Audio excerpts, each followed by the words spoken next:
이번 한 주 동안의 국내 증시는 상당히 큰 변동성을 보여줬습니다. 이에 따라서 투자자분들 피로감이 그 어느 때보다도 더할 텐데요. 이번 주 마지막 거래일인 오늘만이라도 잠잠하면 우리는 조금 더 편안한 주말을 보낼 수 있을 겁니다. 그러면 오늘 장도 힘차게 준비해 보시죠. 핵심 뉴스 알아보겠습니다.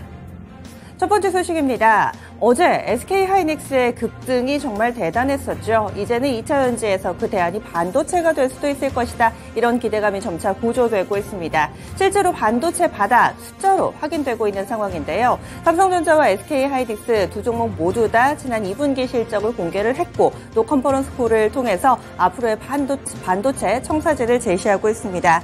일단 2분기에는 적자를 기록했습니다. 다만 1분기보다는 소폭 회복되고 있다는 점 확인이 됐죠. 뿐만 아니라 이 삼성전자 쪽에서는 재고 5월 달에 피크를 기록했다라고 이야기를 했고요. SK하이닉스 쪽에서는 1분기를 저점으로 해서 회복 국면이 나타나고 있다라고 컨퍼런스 콜을 통해서 밝혔습니다. 뿐만 아니라 앞으로 반도체는 AI 반도체라든지 HBM에 조금 더 집중하고 있는 모습인데요. 이 AI 수요 대응을 위해서 낸드 생산을 줄이고 HBM을 확대해 나가겠다라는 부분을 밝혔습니다. 특히나 삼성전자 같은 경우는 올해 HBM의 수주 규모가 지난해보다 2배 이상 증가한 상황이고 내년 같은 경우는 올해보다 생산 능력을 2배 정도 확대할 계획이라면서 HBM에서의 1위를 기록하기 위해서 상당히 좀 부지런히 캐파를 확대해 나갈 부분 이미 밝히고 있습니다. SK하이닉스 같은 경우는 현재 HBM 1위기는 한데요. HBM과 그래픽 부분의 HBM과 그래픽 부문의 D램 매출이 전체에서 20% 이상을 이미 차지하고 있습니다. 그리고 HBM과 DDR5의 올해 매출은 전년 대비했을 때 2배 이상 성장할 것으로 기대된다라면서 컨퍼런스 콜에서 밝히고 있는데요. 그렇다면 관련된 종목군들도 함께 움직임을 나타내겠죠. 반도체 소부장도 HBM이라든지 AI 반도체 이쪽으로 키워드가 점차 맞춰지고 있습니다. 먼저 AI 반도체 쪽입니다. 어제도 가온칩스 급등이 나왔었죠. 12%가량의 오름세를 나타냈고요. 그 밖의 종목으로는 오픈엣지 테크놀로지, 넥스트칩, 텔레칩스 등도 함께 묶입니다. 다음으로는요. HBM 관련된 종목도 알아보겠습니다. TSK 홀딩스 있습니다. 그리고 TFE라든지 오로스 테크놀로지, 프로텍, 여기에다가 이스페타시스까지 함께 묶일 수가 있습니다. 실질적으로 HBM을 만드는 데 사용되는 이런 종목군들도 있지만은 그 밖에 조금 더 확대시켜보자라는 이야기들도 나타나고 있으니까요. 이 반도체 관련된 종목군들 한번 좀 정리를 해보시면 좋겠습니다. 다음은 두 번째 소식입니다. 어제 2023년 세법 개정안이 공개가 됐습니다. 아마 헤드라인을 보시면은 결혼에 한해서 이런 상속공제를 확대해주겠다 이런 내용들 헤드라인으로 많이 다루고 있고요. 재계에서 집중하는 내용을 좀 압축해봤습니다. 두 가지로 볼 수가 있는데요. 일단 K 콘텐츠 육성책이 포함이 되고요. 바이오 지원책도 함께 들어가 있습니다. 콘텐츠 같은 경우는 국가 전략산업으로 키우기 위해서 제작비 세액 공제를 대폭 확대하기로 했습니다. 이 내용이 포함이 됐고요. 바이오 산업 같은 경우는 바이오 의약품 8개의 기술과 4개의 시설을 국가 전략 기술과 사업화 시설로 추가했다라는 내용이 있습니다. 기존의 제약바이오 같은 경우는 백신만 포함됐는데요. 이 바이오 의약품 전반으로 확대됐다는 데 의미가 있습니다. 향후에 입법 예고를 거쳐서 개정안이 확정될 경우에는 전반적으로 제약바이오 산업 투자가 좀 위축돼 있었는데요. 이 부분이 다소 원활해질 것이고 분위기가 전환될 것이다 라면서 바이오 업계에서는 환영의 목소리를 내기도 했습니다. 그리고 또 바이오 하면은 최근 들어서 이 미증시에서는 AI 신약 쪽에 주가가 한껏 달아오르고 있는데요. 이와 관련해서 외신 보도도 함께 좀 묶어봤습니다. 리커션 파마슈티컬이라고 있는데요. 아마 최근에 몇 차례 보도를 통해서 보신 적이 있을 겁니다. 엔비디아로부터 5천만 달러 투자받은 업체인데요. 이 업체 같은 경우는 지난 5월 초에 주가가 4달러대였습니다. 그리고 7월 말인 현재 13달러대로 2.8배나 뛰어오른 모습을 보여주고 있습니다. 그 밖에도 슈레딩거라는 종목은 올해 들어 160%, 그리고 레드넷이 75% 오르는 등 이 미증시에서도 AI 신약과 관련된 기대감이 상당한 만큼 국내에서도 이런 뉴스들 집중해 볼 필요가 있겠는데요. 관련된 종목 정리해 보겠습니다. AI 반도체 쪽으로 묶어볼 수 있는 종목입니다. AI 신약이죠. AI 신약 쪽. 뷰노가 어제 10% 정도의 오름세 보여줬고요. JLK, 신테카바이오, 루닛 등의 종목군들이 있습니다. 하지만 어제 주가는 다소 좀 힙이 엇갈렸다라는 점 확인됩니다. K 콘텐츠 쪽도 보겠습니다. 제작사들 제작비에 대한 세액공제 확대하기로 했다라는 내용 포함되어 있고요. 여기에 영향을 받을 만한 종목입니다. 에이스토리 레몽레인 그리고 스튜디오 드래곤, 뮤 등의 종목군들 어제 4에서 5% 정도 고르게 오름세를 나타냈는데요. 연속성 여부 확인 필요해 보입니다. 다음은 HMM 인수전입니다. HMM이 누구 품에 안기게 될까요? 인수전은 점차 뜨겁게 달아오르고 있습니다. 현재 이 SM그룹 쪽에서는 인수 의향을 타진하고 있는 상황이고요. 하림그룹도 이 JKL이라는 곳과 손을 잡고 컨소시엄을 구성해 HMM 인수전에 뛰어들 것으로 알려져 있습니다. 뿐만 아니라 동원그룹, LX그룹도 현재 하마평에 오르고 있는 상황이고요.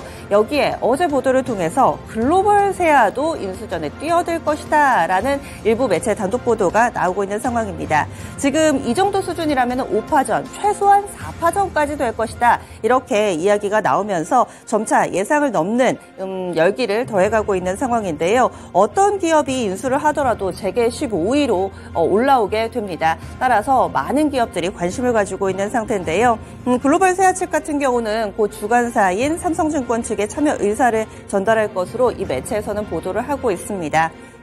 그렇다면은 여기에서 어떤 쪽으로 갈지 사실 약간씩의 접점은 있는 상황인데요. 하림그룹 같은 경우는 계열사에 페노션이 있습니다. 페노션도 인수를 했었죠. 그래서 이 페노션과 HMM의 시너지에 대한 기대도 있고요. SM그룹 같은 경우는 원래 이 조선, 상선 이쪽으로 상당히 강점을 가지고 있는 그룹이기 때문에 이쪽도 시너지가 기대된다라는 목소리 내고 있습니다. 여러 가지 LX 쪽에서는 또 비상장이기는 하지만 LX 판토스라는 물류 업체가 있기 때문에 이쪽과의 시너지 여러 가지 인수를 했을 경우에 플러스 알파 요인을 다들 하나씩 가지고 있는데요. 그렇다면 인수전 관련된 종목 정리해 보겠습니다.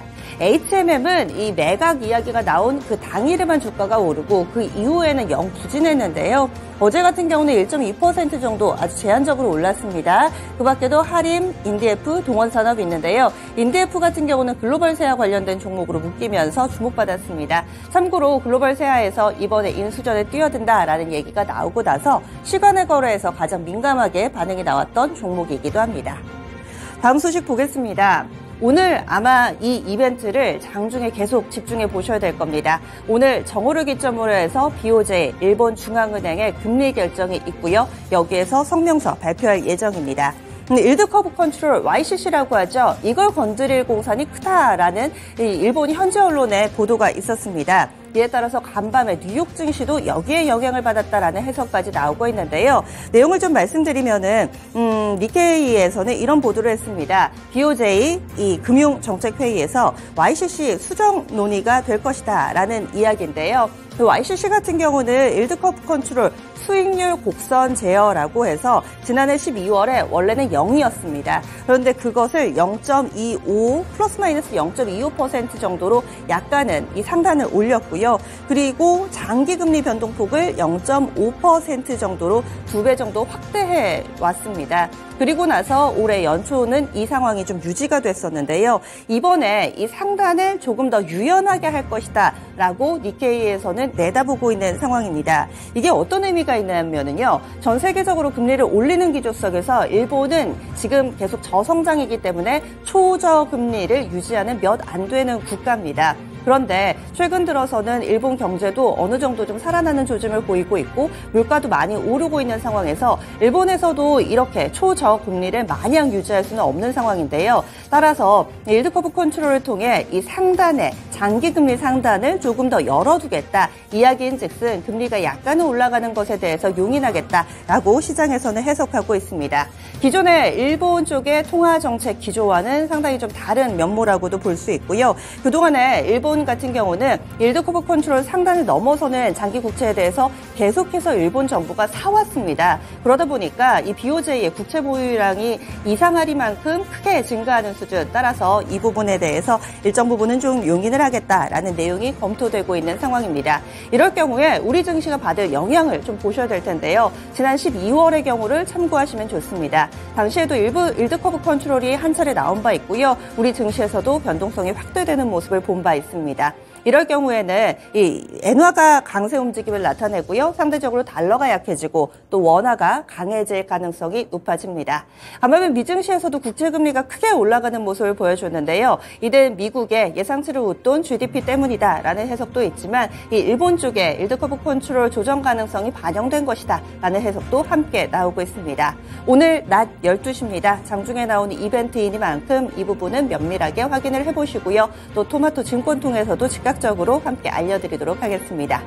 다음 마지막 소식입니다. 뉴욕 증시인데요. 간밤에 뉴욕 증시는 하락했습니다. 경제 지표가 너무 좋았습니다. 그리고 그동안 꾸준히 오름세를 나타낸 데 따른 부담감으로도 해석이 되는데 상대 지수는 나란히 0.5에서 6% 정도 고르게 조정 나타났고요. 다우존스 산업평균지수는 14거래일 만에 하락 전환하면서 장기 상승 랠리에 마침표를 찍었습니다.